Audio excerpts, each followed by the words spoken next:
So, Are we live? we're live. Live and in studio. We're live and in studio. Okay. My name is Trinity. And I'm Heather. And welcome to today's video. About 2 weeks ago, me and Heather had an opportunity to go do an overnight investigation at the real life Conjuring house. Now, we weren't able to film for YouTube while we were there. So we decided to sit down and share with you guys our experiences throughout the entire night we were there. I will insert clips of our lives that we did on TikTok. You can follow us both on TikTok. I'll leave our handles right here. We do live investigations on TikTok weekly, at least once a week. So we're just gonna jump right into this.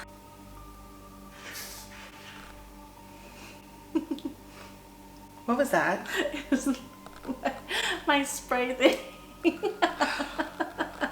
I am always on high alert. She has PTSD. I do. From the Conjuring house. Let me just say that this night was meant to be. Days leading up to it, it wasn't supposed to work out on my end or her end, and it ended up working out perfectly. So we were meant to be there that night, and everything that happened that night was meant to happen to us, without a doubt in my mind. Heather wasn't even gonna go. She wasn't supposed to because it was sold out. Literally the week before, I was at her house. We were doing some business things, and I was like, why don't you just look, just check and see, and there was availability.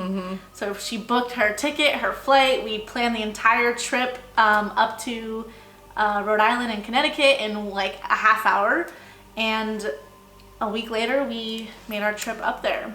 Now I want to talk about our first feelings seeing the house.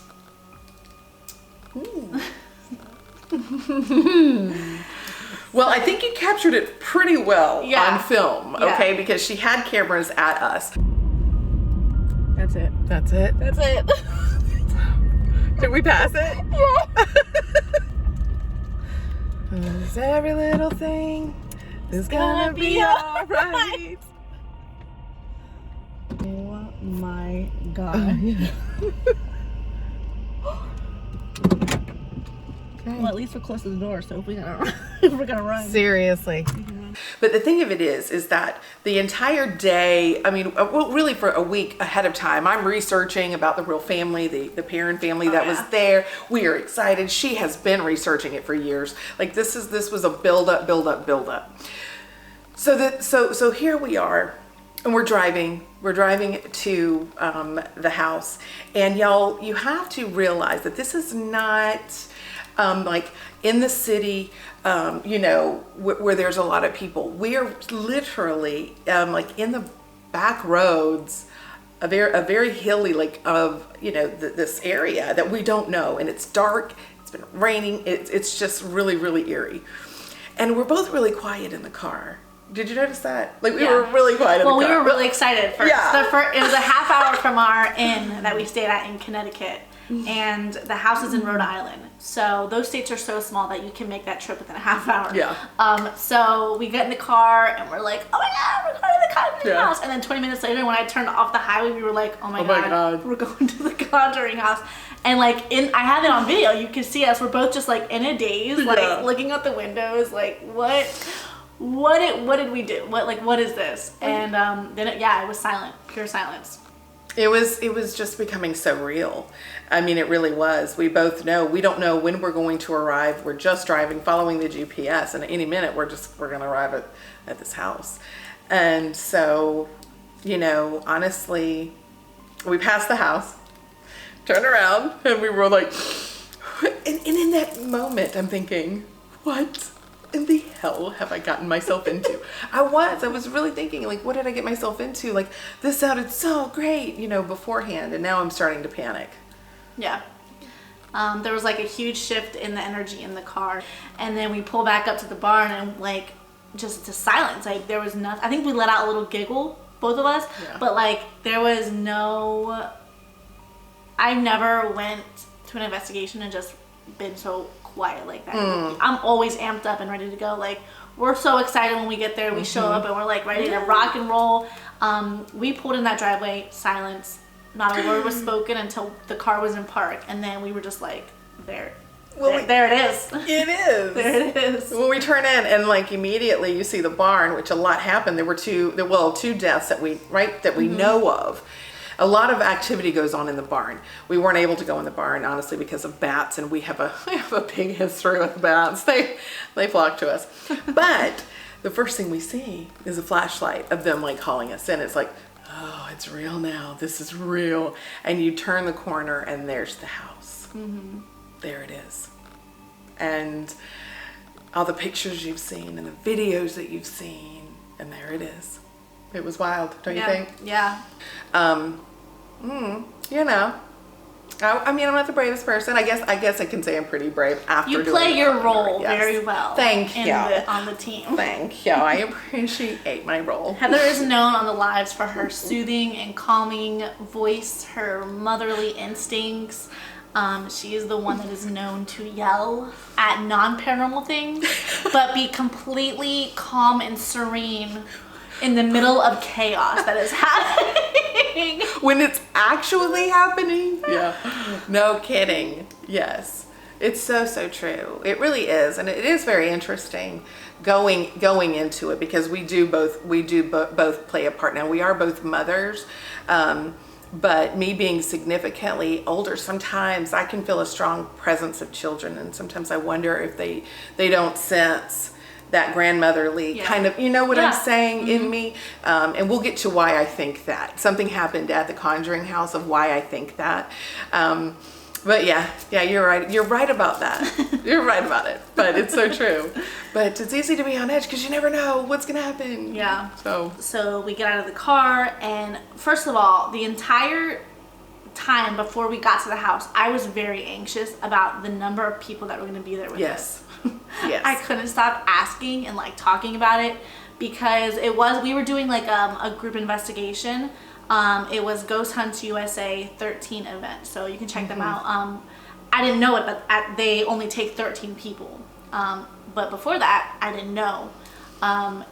We were in the car. Heather was doing math. She was like, well, let me see how many tickets it's going to let me book. That means that there's this many spaces left. That means that we're this number. We were trying to like be mathematicians on the way to the house.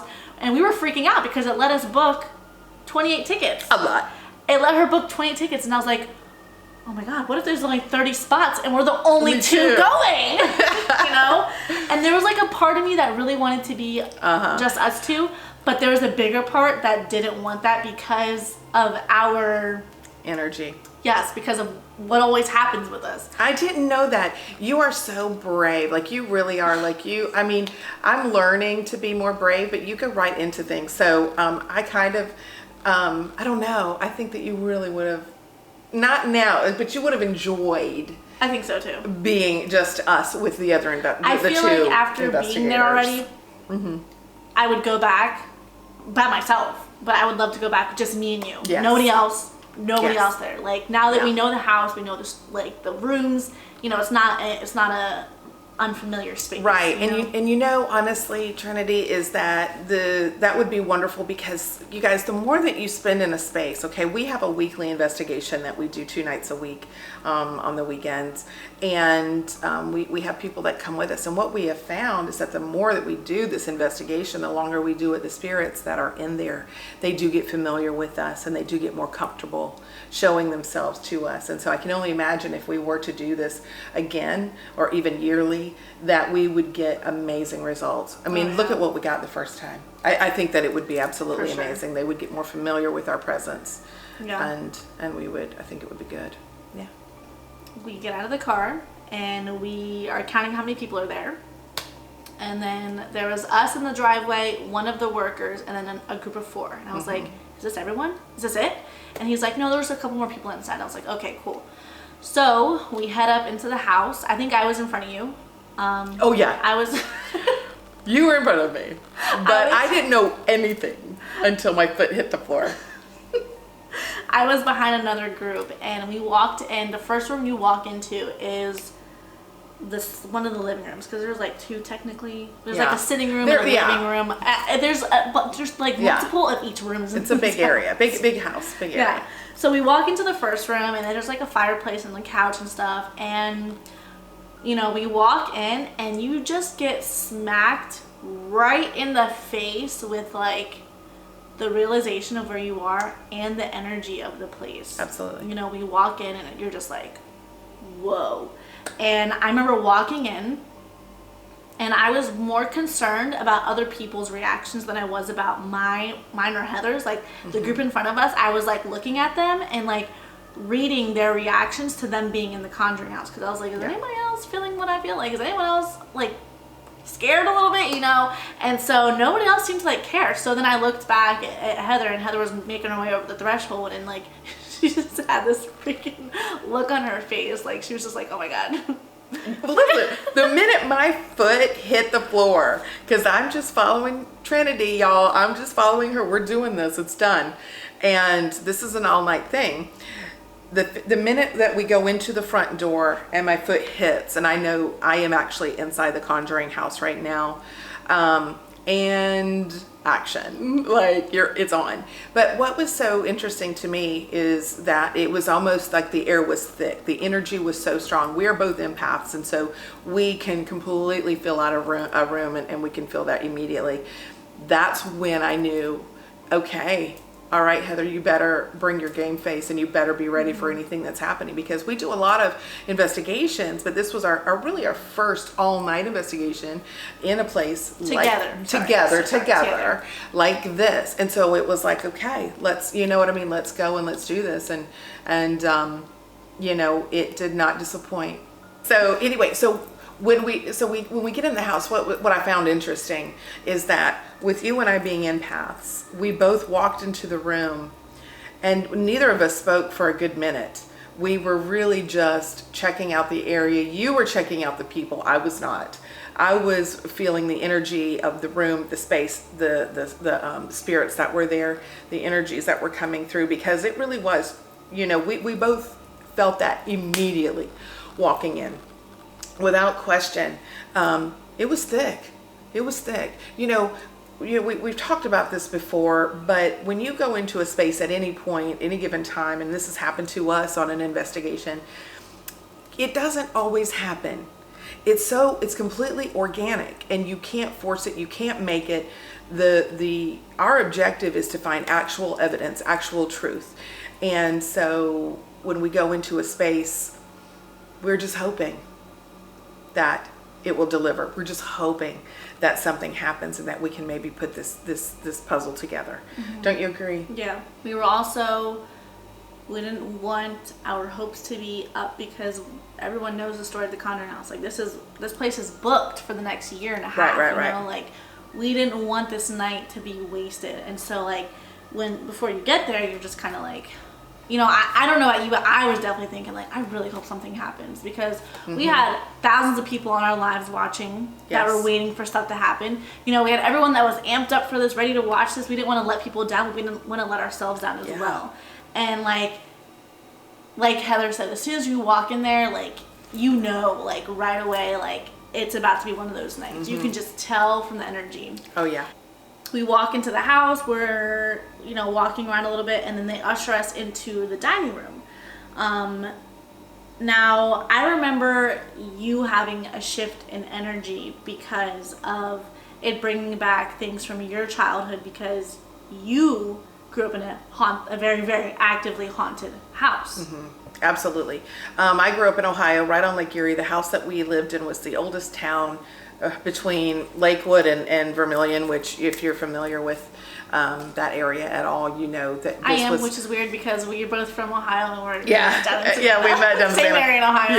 Yeah. But so I grew up in a house that was built in the early 1800s.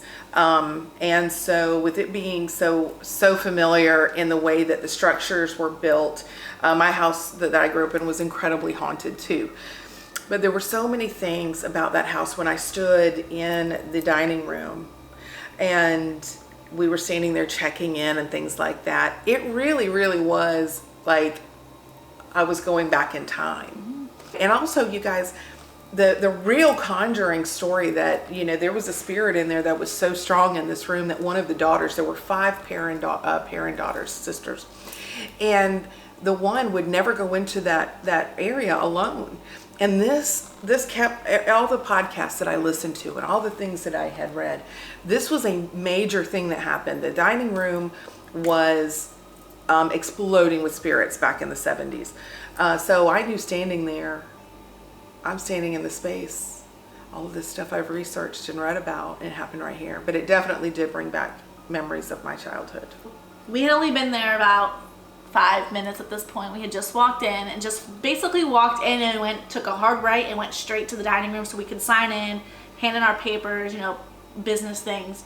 And then they told everyone to go walk around the house, you know, check out the rooms. We're waiting for a few more people. So everyone else left and me and Heather stayed in the dining room.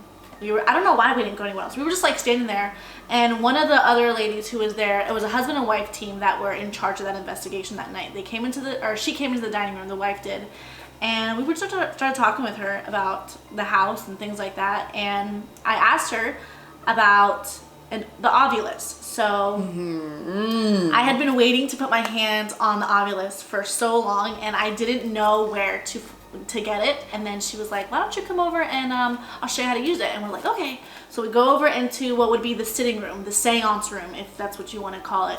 And they have all their equipment, and she pulls it out, and I remember she was just like, I don't really like this thing because it doesn't work that well. Like we never get words. Like we don't ever get anything with it. And I was bummed. I was like, oh, I was so excited to use it because I've seen so many investigations like where they're using it, and I was like, I really want to get my hands on that. So I was really bummed when she said that it didn't work as well as she thought.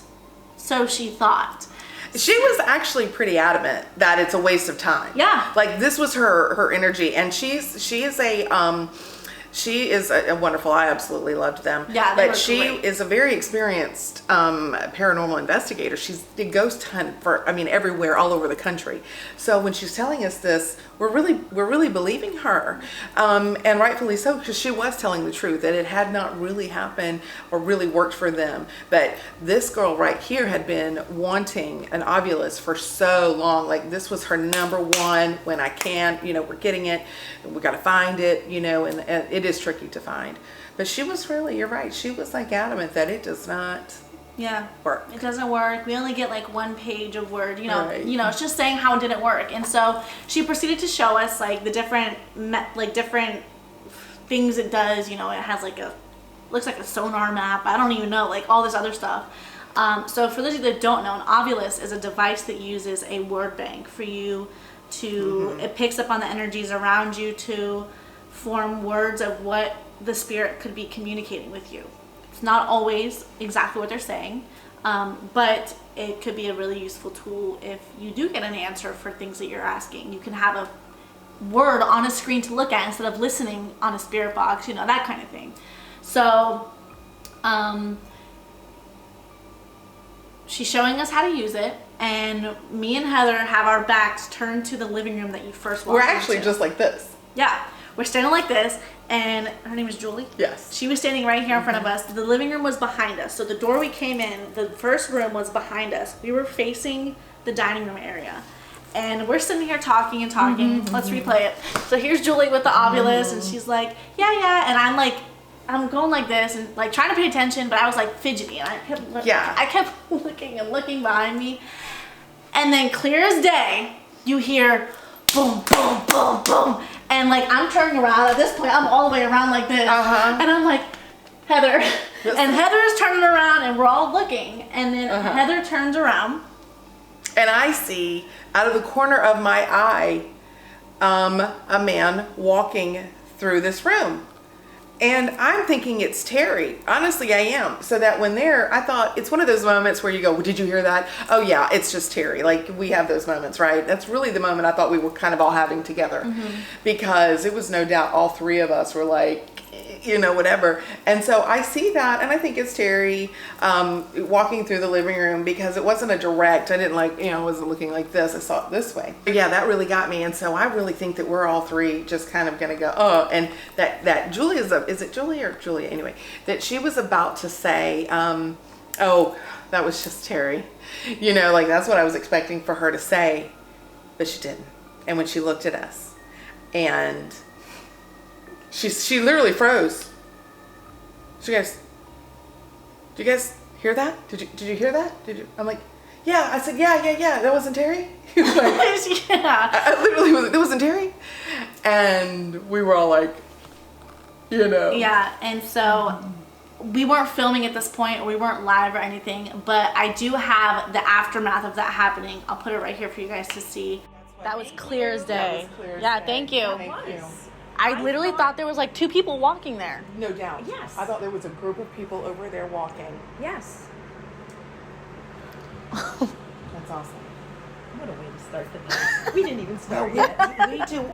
But you can kind of just see us having a moment where we're all just like, did you hear that? Like, was that really, you know? And that was one of those moments where like it was just something really like private to get to experience with me, Heather, and Julie. Like, not everything has to be on camera, not everything has to be documented. Right. It's just one of those things you're gonna have to take our word for. And it was a really great moment to get to experience, very personal, very private, of just us ladies who were standing there, and no one else was around us. Everyone was outside, downstairs, upstairs. Like, there was nobody on the first floor with us. It was just us. I'm so glad you said that. Yeah, I agree, because Yeah. I felt the same way. And then I also felt as though you know, for the 2 of us, that was like validation. It was an immediate, oh, it's going to be a good night. Yeah. Oh, okay. All right. So it's about to be game on. Okay. You know, it was really, really kind of jarring and exciting at the same time. And, I don't know. I really, at that moment, kind of didn't want anybody else to come around us. I wanted to share the spirits. Like, I wanted to hoard them. Yeah. Like, Yeah. like just us. I didn't want the other people, you know. I don't mean anything against them. I just meant like it was really nice to be there with just Julie and God, that thing. Bless it. All right. So after that was about 10 minutes after being in the house. So the owners, Corey and Jen, they came in and we got to talk to them. I can't remember her name. Is it Jen?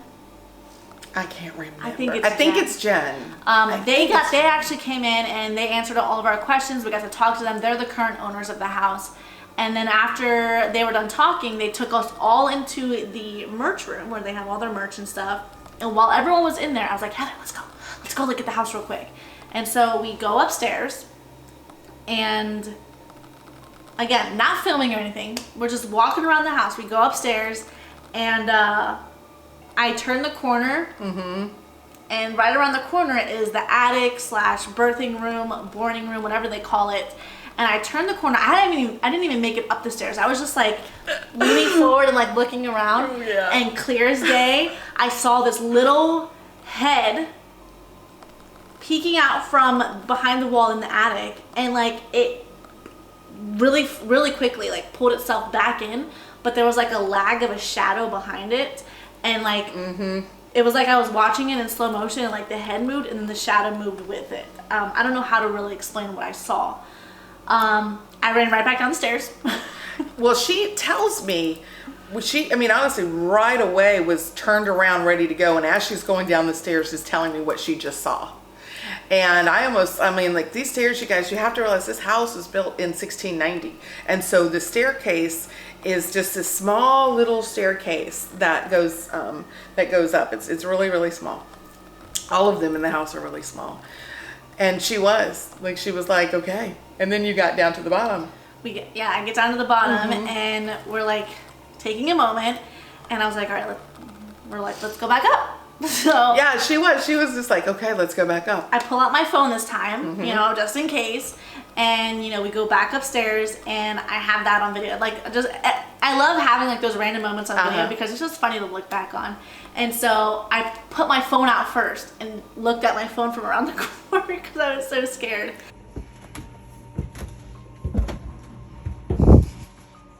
Okay, so are you recording? Yeah, but I feel like... Oh, hell No. Oh, what? No, no, no. What happened? Go, please go. And then we eventually went back upstairs. I think I got scared again because I ran back down the stairs. And then we finally went back upstairs, and then we just had the upstairs to ourselves. We were just looking at everything, taking it all in. You know, and you guys are going to laugh, but I really have to compare, you know, when you're getting used to a space like that, if it's a graveyard or if it's a house, you know, especially a house that large and with that history, it's eerie and it's dark. So you're kind of like, you know how when a dog gets to a new space, sometimes they can be a little hesitant and they're kind of going slow and peeking around and they're sort of getting used to it. That's how we are too, except we're waiting for something to touch us, something to drop something, you know, to see something. It's a totally different thing in that realm, but we are just trying to get used to the surroundings and the environment that we are now going to be spending time in and seeking ghosts. And it's you know, it really is. It's sort of getting familiar with that space. And so when we were able to have that upstairs to ourselves, to go at our own pace and to walk and, you know, and just kind of see on our own what was up there, it was good. And you know, I know that when we were up there, it really felt like, okay, we felt like we had a lay of the land a little bit, and it was feeling more familiar. So that was just a good thing. Yeah. We go downstairs to do, they want to brief us now. So they're trying to gather everyone. We head downstairs, and then we actually separated for like a few minutes. You were in the living room, and then I walked off into the library. And I was in the library. I was like taking pictures of all the different areas of the house, and I was in there by myself. There was people in the room next to me. Heather had made her way into the room next to me, and I'm standing in there, and I'm like leaning back to get a full frame of the library, like a full picture. And sure as shit, I'm probably going to bleep that out. You know, something, I was wearing like loose pants. Something yanked my pant, like my pant sleeve. Is that what it's called? A pant sleeve? Pant leg. We calling it a sleeve now. Something yanked my pant leg, and I was caught so off guard, I got scared. There's a misconception that because we go and we look for this stuff, that every single time it's not going to scare us. Oh yeah. Every single time it scares us. I don't know what you want from me, but like I'm a human and it's gonna scare you. It's gonna scare me. So I got scared and I ran out of the room. And like at this point I'm yelling, I'm like, no, Heather, where's Heather? Because Heather's my comfort. She's my mom in the situation. Yeah. So I'm looking for Heather. And she's like walking towards me, and I was like, something pull my pant leg, and she's like, okay, child. Calm down. Well, you know, when people say that to us, you know, where they're like, why are you scared? You chose to be there. Yeah. But the scare is also part of the adrenaline. It's also part of why we do it. You know, it's not just 100% curiosity about what it is. It's also the thrill of the hunt. It's the thrill of being there and trying to figure this out. Yes, we're scared. I mean, yeah. You know, I mean, we're scared, but we love it so much we do it anyway. Yeah. You just do it anyway. We're sitting there. You know, I had just calmed down from that. And after that, again, we had only been there about 30 minutes at this point. So we're 30 minutes in, already hearing footsteps, already seeing people's heads, already getting messed with. And we hadn't even been there for more than an hour. And so we go down in the seance room and we're getting briefed. And I was on such edge at this point. Like, so was Heather. Like, we couldn't sit still. We were sitting there. They were talking. I don't remember a single thing they said. No, me either. Me either. I just remember, like, them talking about the equipment and, like, going over the rules for the night and blah, blah, blah. And, like, the whole time, me and Heather were just, like, you know, just looking around. Just, like, because we could feel what was there with us. Oh, yeah. There was no way we could ignore it. None at all. And so I'm standing there, trying to pay attention, trying to like not look like a freaking psychopath to all these strangers, and here comes Heather touching me on my shoulder. We're standing, she's right about it, but we're also used to being incredibly independent. when we go and investigate, it's us, usually by ourselves being free to do what we want to do. Yeah. And so it's just like a kid in a candy store. Like, you're just ready to go and do this. So yeah, so we're standing there and I'm not listening either. I'm just looking around, just like, how you would do. And never have I seen something like this. It was about the size of like maybe a head, but it wasn't like a perfect form. But it was a little bitty thing, and it was just floating right by Julie's head and comes down, and I tap her and I said, oh my God, there's a, and I'm telling her there's a white, and whatever. And she said, well, I didn't see that one. I think it was the same one. I think it was too, because she was like, there's something behind Julie, and I'm looking and I'm like, okay. And like 30 seconds later, Heather sees me like duck down, and I'm like looking into the library, and she's like, did you see it? And I was like, yeah, I saw a white light. She's like, yeah, that's what it was. And we had like a little whispering excitement moment. But yeah, I think too that us arriving into a space, being sensitives, being empaths, that the spirits get excited. They really do. Oh yeah, they're like, we got new toys. Yeah, they get excited. But that's what happens to us when we walk into a space. It's like, oh my God, oh, this is so exciting. This is, this is so wonderful. So I think that had a lot to do with why we were having experience right away, because the other people weren't. No. But they weren't really like, they were just kind of like, oh, I kind of believe, like, whatever. Yeah. And we were like, equipment on, we were Ghostbusters, ready to go, Yep. Definitely. And then about maybe 2 minutes later, I get another tap on my shoulder. Something's touching your hand. Yes. And as I was standing there, I have to say that it was more of I kind of felt it. It was kind of like I felt a tingling on my shoulder, but then very softly, very gently, it was like a hand reached into my head, into my hair at the nape of my neck, and just started to kind of play with my hair very softly and very gently.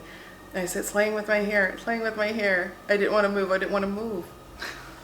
And it did it, like, it didn't go away. It was there for a good like 10 seconds, 15 seconds. When you count that out, that's a long time in the spirit world for us. Like, it was a good long time. And it went away. I was like, it's gone. It's gone. So we're standing there paying attention. Next thing I know, it's back. And I'm like, it's doing it again. It's back. It's doing it again. Oh my God. But it was not threatening. It felt really nice. Actually, I said, I know that sounds ridiculous, but it kind of felt nice because it did not feel threatening. If something felt threatening, you're like, don't touch me. But that was just a very gentle. So it was cool.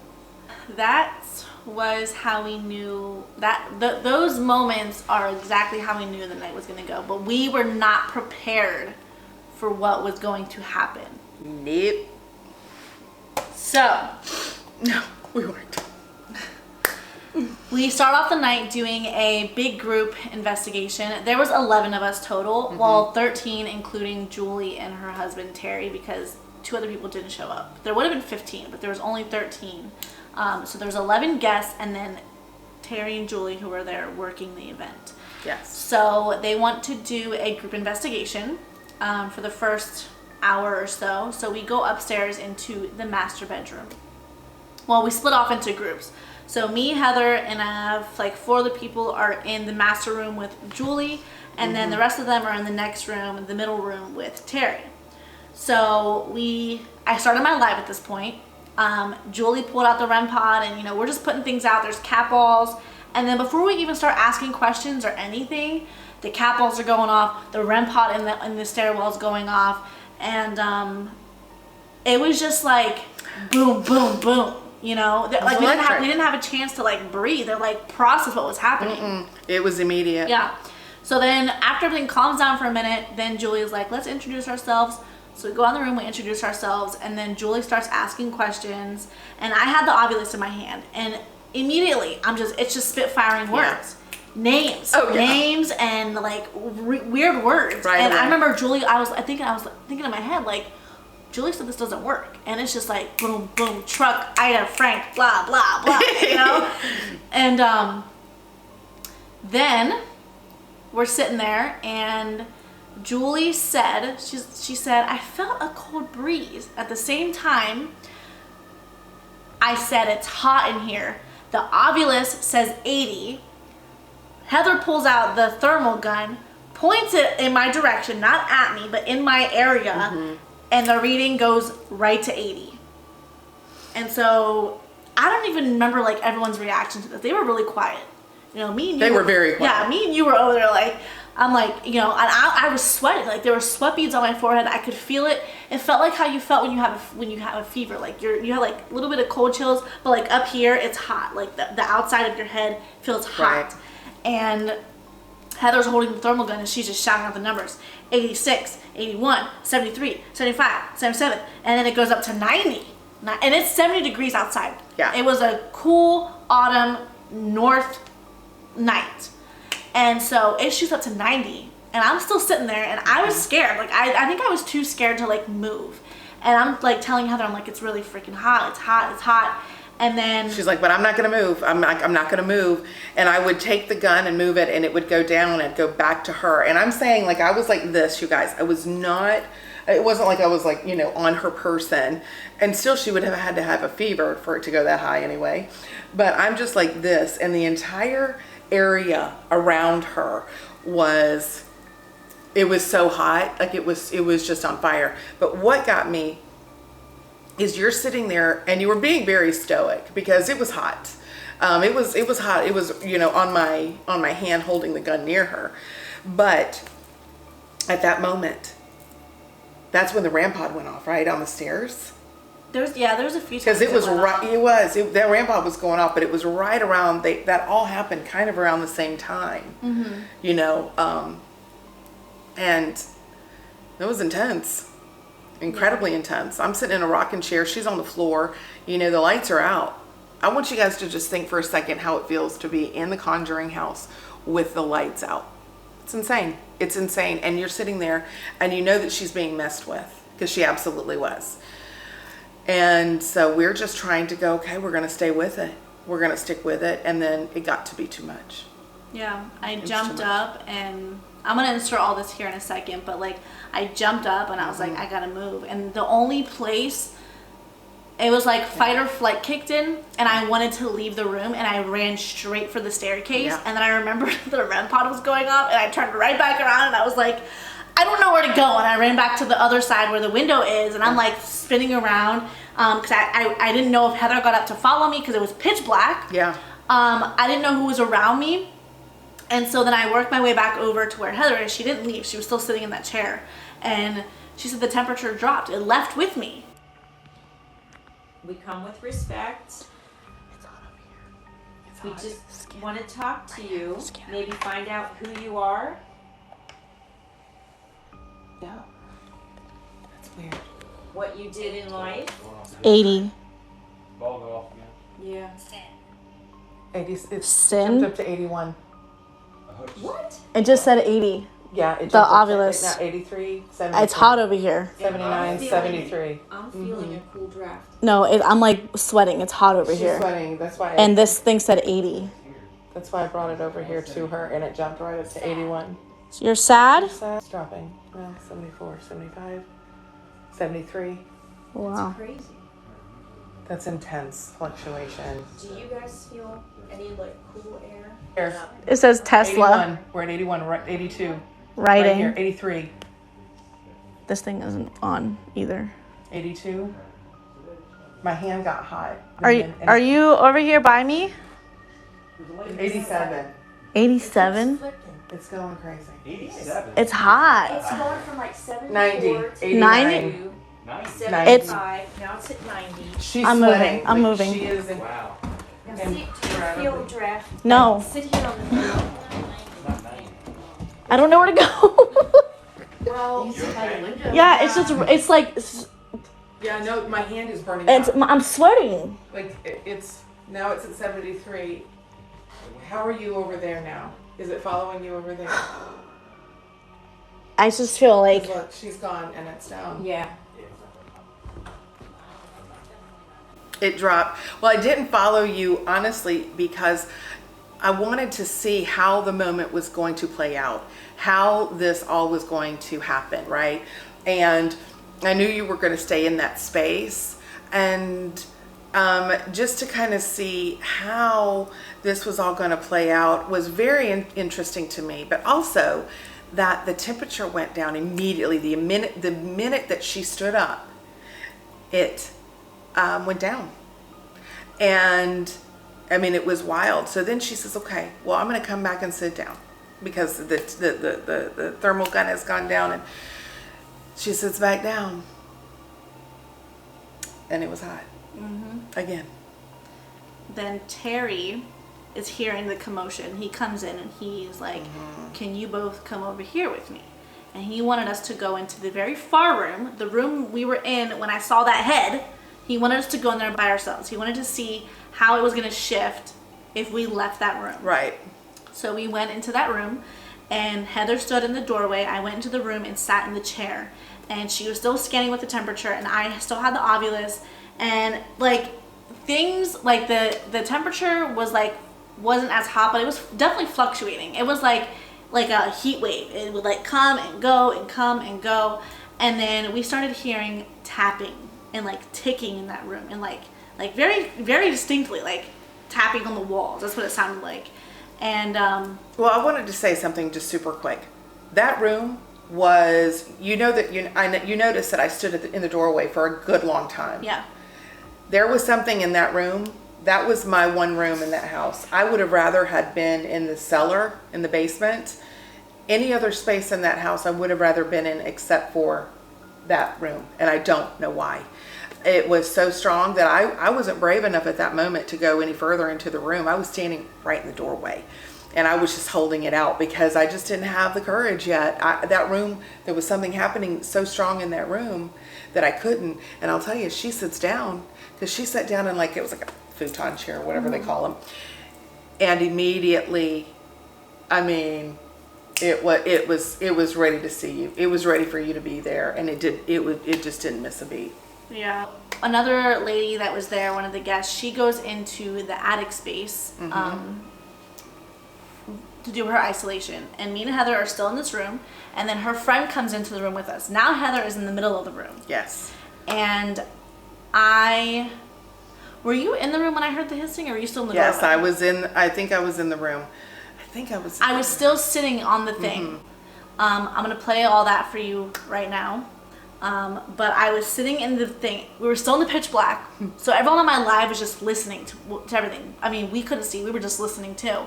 And I hear a hissing coming from the stairwell. And I'm like fumbling for my flashlight. I'm like, what was that? What was that? What was that? And I pull out my flashlight and I'm like looking down the stairwell. And I'm like, I just heard hissing. And I'm like, I'm like, when you listen to this, you can hear the concern in my voice, because Yes. I don't think you heard it, because I asked you, because I said, did you hear that? And you were like, no. And I was like, you didn't hear that? Like, I was concerned. Yeah. And some people on my live heard it, some people didn't. 3, 77, 76, 81, 79, 80, 78. Can you ask them if we can do, what was that? What was that? What was that? What was that? Where? Down the stairs. Down the stairs. I heard a hiss. Heather.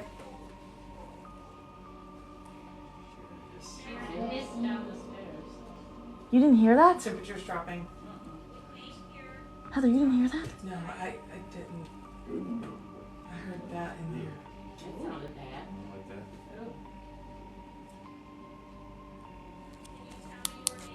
that. Who's down in the staircase, in the stairs? Yeah. And so Heather comes into the room then, and now we're all in the room. I moved over to the bed on the side. The one lady was in the attic in the isolation, and then her friend was in the room with us. So it was me, Heather, that lady's friend, in that room. Yes. And Heather is standing in the middle of the room, trying to make contact. And at this point, I was sitting on the bed and I was quiet. I was just like taking a break. It was Heather's turn.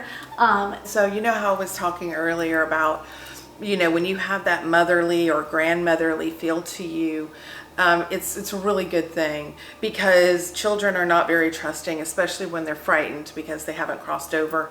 It's a really unfamiliar thing for a child to be caught in that realm, and they do tend to latch on to people who give them that warm feeling of comfort. And so as I was standing there, I was met with, this would have been a little bitty person. This would have been, I'm thinking like 3. I mean, something, when I think about the height of it. Like Milena size? Yeah, something like that. Like, because the spirit came up and grabbed it was kind of like around my calf, where their head would have been just right above my knee. And it was like they wrapped around my leg and just kind of laid their head on and they were just standing there. And I could almost see it, like when you're a little kid. I mean, I have 2 sons. And when they were little, I mean, when I'd be talking to another adult or something, they would come over and just hold on to me and wait for me to finish. And it was like that. And so I immediately was like, this is the room where the children used to, there was a little boy that used to come out of this area and play. I think that this is him. Pray and present. Something is touching my leg. It's hot over here. Right now. Oh my God, it's touching my leg. 87, It's touching my calf. 89. Put the thing down by her leg. Statement. Not on her body. This leg. Like here? Put it like right here next to her. But so that's what I'm immediately going, oh, this is the room. This is the room where the little boy would come out of the closet, and I knew immediately that's probably who it was. But yeah, it was it was warm and fuzzy and very gentle, and so it was good. It was good. It was good. It was good. When that was happening, things were calming down. That was that was kind of like a thing where we were like, "Aw," like, because she was like, there's something like just holding on to me, and it was just us women in the room, and I have 2 daughters. She's a mom. Yeah. The other ladies, I'm assuming, are moms, and so we all just had a little moment, just like downstairs we had this little private moment. I was on live this time, so they were all witnessing this. Yeah. And it was like a lighthearted moment. So my guard was down. I'm sitting on the bed relaxing. Yes. And I had one foot up and the other one was hanging off. I don't know why I did that. Because even in my own house, I don't do that, because you always know that there's something under your bed. And you're doing right. Because you weren't paying attention. You were looking at like I said, it was you were engaged elsewhere. Yeah, it was such a lighthearted moment where you don't think there's a monster under your bed. Yeah. You're just kind of like, oh, that's so nice, And so I'm sitting there, and whatever was holding onto her leg went away. And so now we're just trying to make communications, and something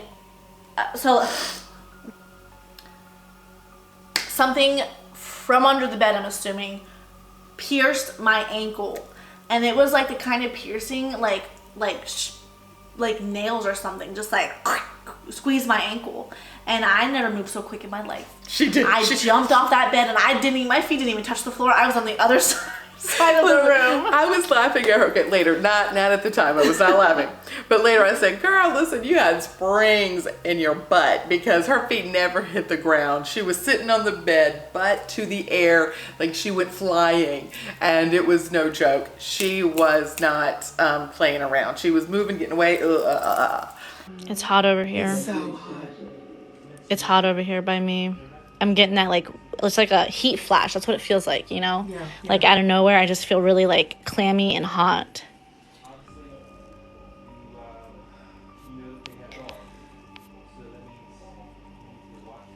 Was there a fire up here? Did you die in a fire?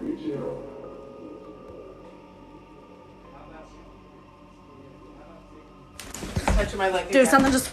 Okay.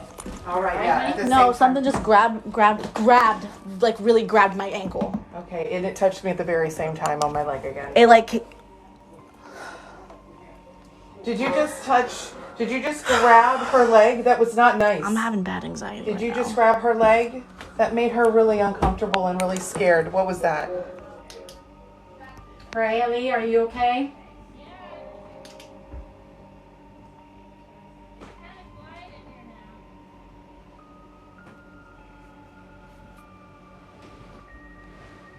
From under the bed? Yeah. Yeah. Yeah, at the very same time. Whatever that was not okay. Like, that was not okay. And then Mom Heather to the rescue. Whoever did that was not nice. She did not like that. Please don't do that to her. And, like, it's so funny hearing your tone of voice in the video. Is it really? Yes. Well, you know, I know that's you know, because sometimes I feel like you have to be stern with them too. That, listen, you know, you're not in charge. We are, or you know. So I take a minute and I'm like, all right. So I go back over and I sit on the bed. This time, both my feet are on the bed, and it didn't happen again. And so we're waiting for more things to happen. And so Heather's like, why don't you go get the REM pod? I was like, okay. And Heather sends me down the stairs where I heard the hissing to put the REM pod. And this is likely, though. The more you guys follow us and see us, you're going to see this is pretty standard. so This is a standard response from me. yeah. So she's like, I was gonna put it on the top of the stairs. Heather's like, why don't you put it on the landing down there? And I was like down the stairs. And she's like, You yeah. and me. Yeah. She's Go like, down yeah, there. like on the landing, all the way down, like all down there, that landing. Yeah, I'm you like, do it. you know, and like and it's so funny because like in the video when you watch back, you can hear like you can hear the tone of our voices when like emotion. things are happening. Yeah. And so I had to work up the courage to go down those. It was like halfway down the stairs, but I had to work up that courage because I was really scared. And so Heather had my phone at this point, and she was standing still in the same area, and I'm at the stairs by myself. And I was like, Heather, I can't. She's like, it's okay, I'm right here with you. And she walks over, and she's just like standing there. She's like, it's okay, you can do it. I'm right here with you. Like, I'm right here. Like, I'm not like right here, like down there with you, but I'm like right here. Same thing, you know? And so I like inch my way down the stairs, and I'm like leaning as far as I can without having to step all the way down there to like drop the REM pod. And then I run back up the stairs. And you know, the REM pod did not go off one single time in that stairwell. It was quiet, nothing happened. But that doesn't mean that it wasn't there. Right. Because the REM pod, you have to get very, very, very close to it for it to go off. It's not something that's going to go off with footsteps, with like someone walking next to it. You have to basically touch the device for it to go off. And so maybe it went around it. You know, maybe it came up the stairs with us and was there and we just didn't know because it didn't go off. But then, Terry, you had this immediate. Oh, yeah. Like, you were serious. I don't know. You didn't have this tone the rest of the night. Like, I don't know if I've ever heard you so adamant. Something came over you. Something came over you that you had to go into that room right away. Because you were like, where's Terry? Where's Terry? Terry. And right away you're like, can I go in there next? Can I go in? She wanted to self-isolate. She wanted to isolate. That's something that people do to kind of see if the spirit is more comfortable with a single person being in there instead of a group of people. And so this attic space that was I wouldn't go in there with her, even if that were an option, let alone by myself. No. It was so creepy. But yeah, so she's like, she wanted to go in. And I was like, okay, I'll stand out here and wait for you. And, you know, she goes in there. And, yeah, I can't believe you did that. Me either, honestly. That's not how Hedda works. I don't do all that. That was scary. So I go into the attic and I basically was sitting as close as I could to the door. I was not going, like, I was like 5% into the attic. I wasn't going like in that, you know? And so Terry closed the door and I'm sitting in there in the pitch black in the attic. Yeah. It's still on live, and you know, and I'm like talking to myself, forgetting that I'm on live. I'm like, what the? And I said, I was like, oh my fucking god! I was like, what the fuck? What the fuck? I mean, And then everyone's commenting. They're like, it's okay, Trinity. Like, we're here with you. I'm like, yeah, you're here with me on a freaking phone, but like nobody's here with me, you know. And so I pull up the EMF reader. I get the cat ball, and I'm like just sitting there waiting. And I turn the camera on. And I'm talking to the live, you know, just trying to change the energy in the room, and you know, responding to all the comments. And on the other side of my phone, I'm like this. I see like this light on the other side, and I move my phone, and the EMF reader, which is probably like 4 feet in front of me, is going off all the way to red. And like, I'm like, oh my god, it's in front of me, it's in front of me. And I'm like flipping the camera around so everyone on my live can see, and it was green. It was right back to green. And so I'm sitting there, And I was like, all right, check it out. I don't want to be scared of you. You don't got to be scared of me. Just show me you're here, please. You know, just touch the EMF reader, make it light up. Boom, on command, it lights all the way up. And guys, it's right in front of me. It's right in front of me. It's right in front of me. Turn around, turn around, turn around. EMF reader's going off. Okay. I don't want to be scared of you. And I don't want you to be scared of me. If you're in here, can you light up that EMF reader for me? Wow. Oh my gosh. Oh my gosh. Thank you. Wow. I'm, oh my God. You know, and it was just like a really cool moment that I got to have in there, just like by myself, pretty much. I'm sitting there in the quiet, you know, trying to like tune into what is going on around me, and I hear Heather and Terry on the other side of the door thinking they have the greatest idea ever, that they want to play hide and clap with whoever is up there. Whatever spirit is hanging out with us. And all we hear is this one yelling at us, because she can hear us planning this in the other room. And, you know, Terry's like, let's play the clapping game, right? And Trinity was not about that at all. And, you know, I was kind of shocked, because there's really not much that Trinity is going to say no to when it comes to investigations. And she was definitely like, I think there was some cussing involved, if I'm not mistaken. Like, she was serious. Yeah, we go when we have a snack and a drink, and we sit down for a few minutes, and then we decide to go down to the basement. We had not been to the basement at all the entire time we've been there. We walked all over the house, we did everything when the lights were on. When they went lights out, we went back upstairs. So we had yet to go down to the basement. And like, that was the one place on our live that everybody wanted to go to. They wanted to see the basement. We get our stuff, we head downstairs. There's 2 different entrances to get down to the basement. We went to the first one by the dining room. And it took us a minute to get down there. You know, we were a little bit scared. We were like in the doorway for like 5 good minutes, like trying to work up the nerve to get down there. And like, when you watch back the video, you can hear us like, I was like counting. I was like, all right, 3, 2, 1, let's go. You know, I had to like really like talk myself into it. Yeah. Everyone is scared of a basement. It's a basement, you know. There's not one basement I've ever been into where I've gone down and I'm like, oh, a basement. You're like, oh, I don't want to go down here, you know. So we take all of our stuff, we go down into the basement, and Heather was live. We switched lives. We did this all night. We kind of went back and forth to save on battery and stuff. So she was live, and I was in front of her as always with the flashlight, you know, just leading us into the basement. And we go down there, and the first thing you're hit in the face with is a freaking snake skin. There's like snake skins hanging up on the wall from I don't know where.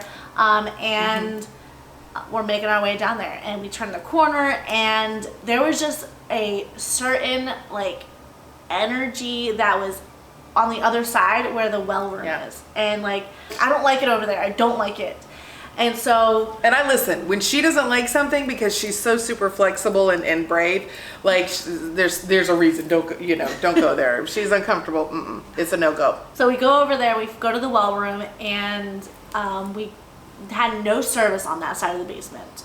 None. We lost connection. 0. And we were just sitting there, we were getting ready to conduct an investigation, and Heather's walking around trying to get signal for the live, and she goes over to the second set of stairs, and she's like up halfway on the staircase, and she's like, okay, if I stand right here, I have perfect signal. Go grab some chairs, bring some chairs over here, we'll do an investigation right here. I'm like, okay, cool. So she's on the stairs talking to everyone on the live, and I go back into the well room, and I'm getting all the chairs and all of our equipment. And at this time, I remember like hearing like a stampede above us. Yeah. It was like 1,500 people, like boom, boom, boom, boom, boom, boom, boom. There was a lot happening. But like, we just kind of like ignored it, because like there was other people there, so we were just like, whatever.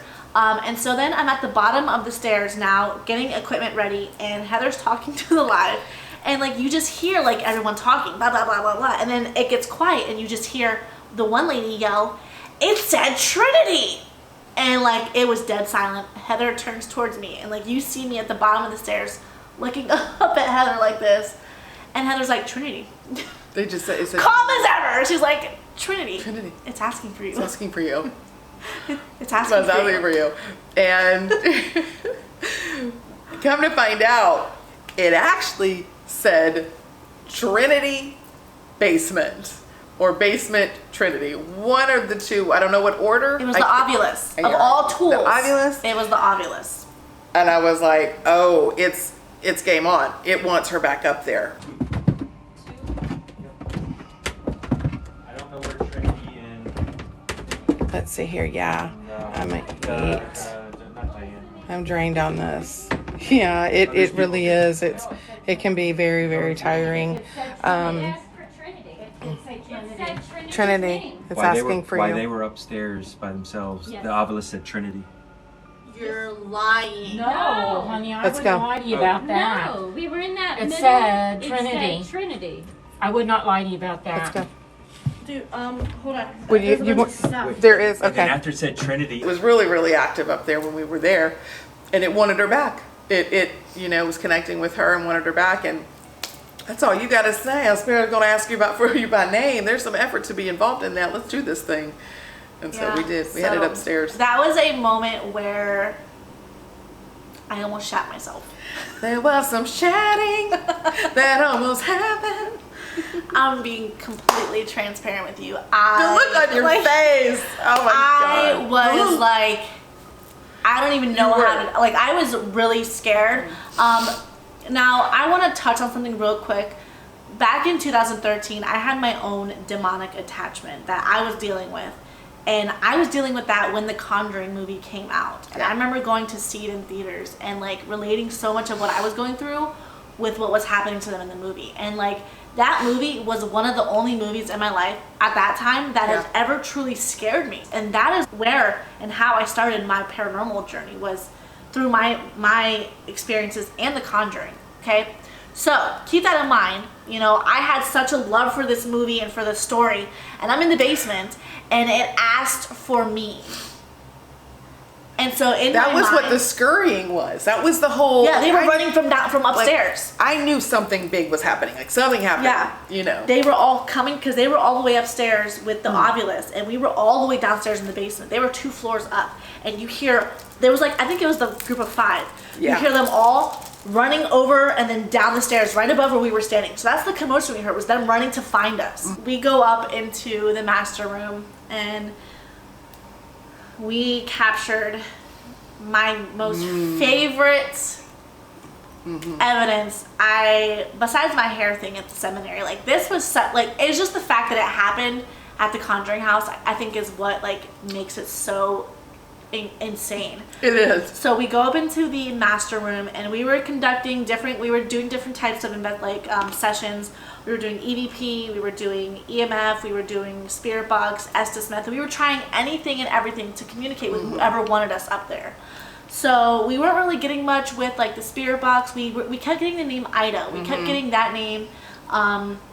There was like a few things here and there, but like nothing really happened. And then the EMF reader on the bed started ticking all the way to red.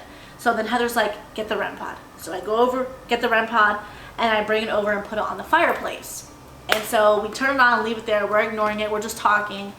And we come back over and we're like just talking. And Heather says, there's something by the fireplace. There's something over there. And I saw what she saw. There was like a darker spot in front of it was dark. We were in the black. We were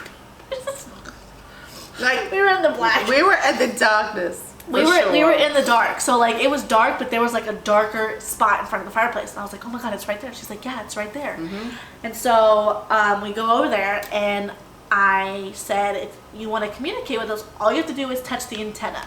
And as soon as I said that, it started going crazy. Crazy. So I run back over, I get my phone, I run back over to the REM pod, and I pull out my phone, and I captured this. Heather was on live, so everyone on the live got to witness this and experience it. Oh, they were And it was losing their so minds. fun. They were losing their minds Yes. to see this happening. And I pull out my phone, and we're standing about a foot away from the REM pod, and I said, can you please do that again?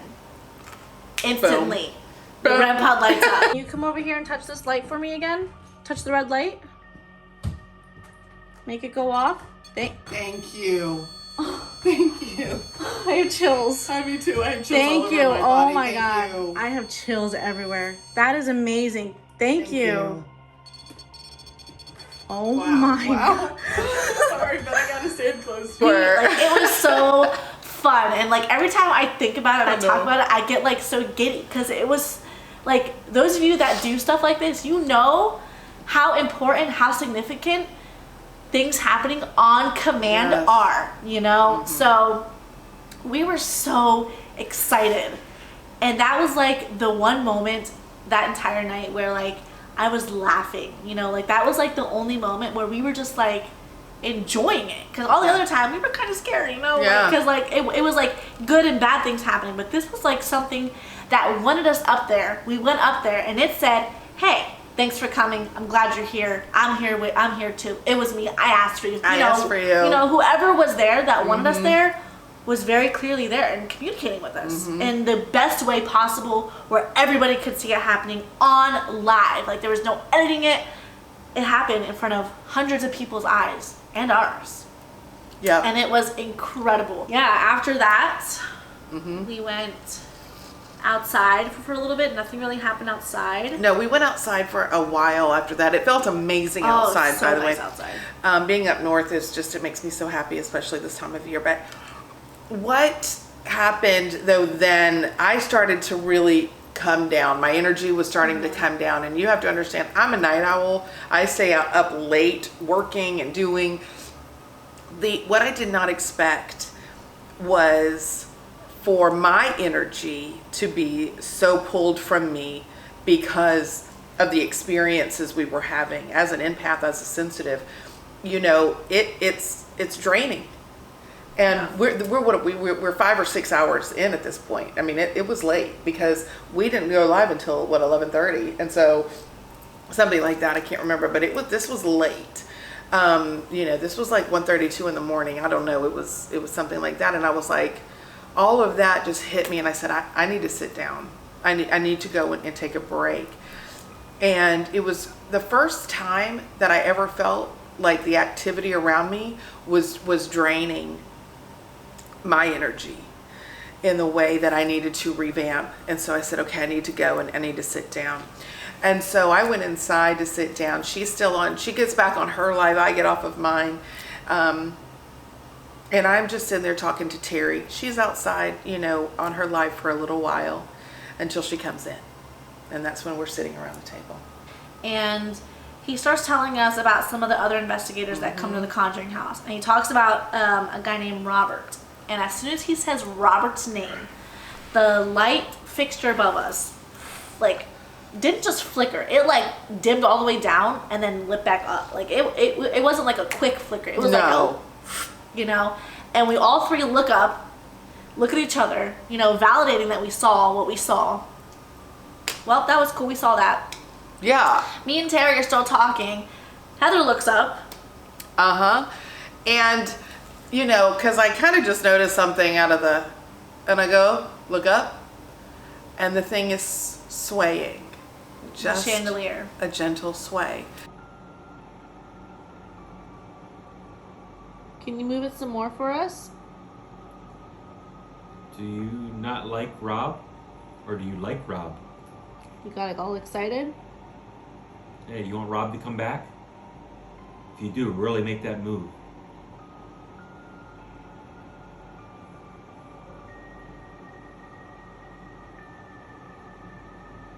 It's moving. Yeah, that definitely was not moving, right? It was not. No. I mean, we've been watching that thing all night. Well, when it just flipped.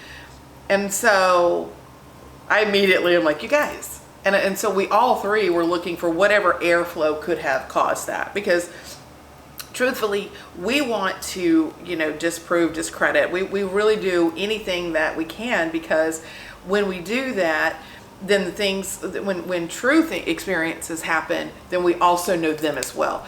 And so we're like, well, you know, looking around, we're trying to figure out nothing.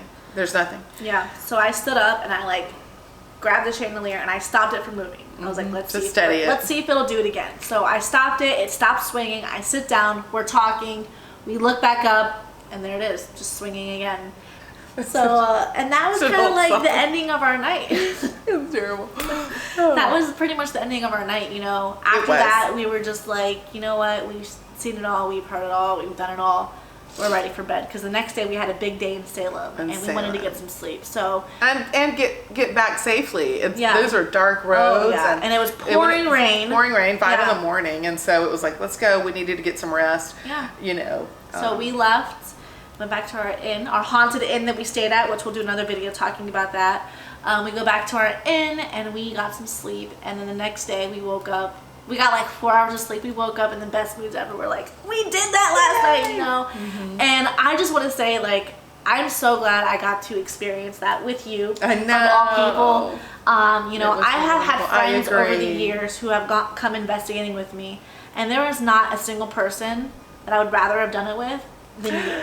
Thank you. I have to agree though, 100%, because yeah. I also find like safety and security with you. You know, where I am not brave in certain areas, you definitely are. And I always wanted a daughter. I always wanted a daughter. But I'm sure people look at us like, what an odd, you know, like friendship or ghost hunting, especially. It makes perfect sense. Spend some time with us, you'll totally get it. Yeah. That is the end of our Conjuring experience. I hope you guys enjoyed the video. Yeah. Please comment and let me know what you guys think about our experience. If you guys pick up on anything from the videos we share. And if you have gone, share your experience with us. We want to know too. So, Heather doesn't know I'm about to do this, but there's something I want to tell you while I'm on the camera right here. So, since we have got back from the Conjuring house, every night I have a dream of what I think is the Crooked Neck Lady. And every night I wake up. Oh my God, I'm covered. Every night I wake up at 3:30 on the dot. And I can't see her face in the dreams. I just see long hair covering her face, and I see a very, very hunched back, like almost like a complete U. And I'm gonna insert a picture right here of what the kids at the Conjuring house. Did you know it was a daycare? No. It was a daycare. Oh my God. Remember how we kept getting the word students Yeah. on the ovulus? I think that's what it's about. That is. Because it was a daycare in the 80s. After they moved out of that house, it was then a daycare. Oh my And gosh. the kids in the daycare, in the basement, in the well room, there is a white box. That was a toy box for the kids back from the 80s. In the inside of that, you can see a couple of drawings that the kids made. And there are 2 drawings of what we believe would be the Crooked Neck Lady. And I will put that here so you guys can see. But I want to know why. I wonder why that you are. every night. Oh, we're gonna find this out. I mean, listen, it's game on. It is game on for us to find out. I wonder if that's who was asking for you. Ew. Let's just say it's Ida, please. Okay, Ida, who had followed. She travels with us actually. Yeah. Ida goes to places with us. But I'm gonna leave that video with that thought. Let you guys ponder that. We did the investigation 2 weeks ago on this day, and I had not told Heather that because I wanted to wait until we were sitting down and I could tell you face to face because it's been a crazy busy last 2 weeks. We haven't really got to see each other in person. So there's that. I don't know I'm like blown away right now that you just like put that in my lap, and I'm like, I mean, I just have so many questions. We got to figure this out. Yeah. Like, it's game on. We're figuring this out. Follow us on TikTok and you can join us on our live investigations. Like I said, we do it weekly. So be sure to follow along for those. And until next time, stay spooky. Yep. Bye.